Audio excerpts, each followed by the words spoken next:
What up? It's your boy John Ivy here, about to get ready for my workout. But first, we got to do our 35 Principles on the Road to Redemption by James Adam Ivy Jr.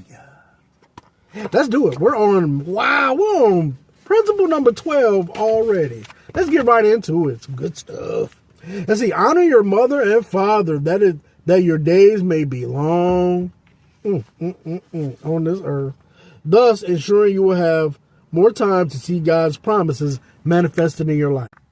All right, so he goes into talking about my father and saying that those who knew my father intimately, the Reverend Dr. James Adam Ivy Sr., knew a wonderful story of his calling. And he talks about how my dad got saved on Resurrection Sunday at 12 years old, got called into the ministry at 19 years old, and he fought faithfully on the front lines of Christ's army. And he goes here, he says, the resurrection gave salvation and the gift of eternal life. Daddy's calling gave me a master, teacher, and a grand example of what committed and genuine surrender to Christ would do in your life. I saw the love of Christ every day. Look, surrender. That's the theme. That's the theme of Victim to Victory.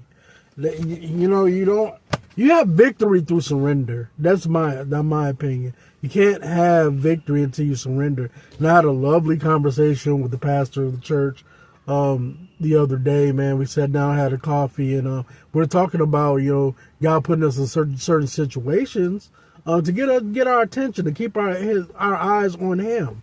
Kind of similar to Peter, when Peter was walking on the water and Peter started to sink and everything. Like, every time you take your eyes off God in this journey that we're on for happiness or for salvation or to maintain a righteous life, every time you take your eyes off of God, you start to sink just a little bit.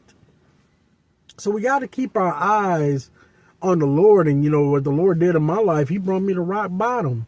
But until you change your perspective, once you get to rock bottom, you're on solid ground. And I know the pastor laughing right now. But hey, we had a good time talking about that. But yes, rock bottom is solid ground. You got no way to look but up. You understand what I'm saying? Solid ground. He got your attention. He got you away from everything. And every time you surrender, you should go rock bottom. Get on your knees and pray. Rock bottom. You understand what I'm saying? Humble yourself. Strip yourself of everything. You understand? Salvation, surrender. Thank you, Dr. James Adam Ivy Sr., my dad. Principle 12.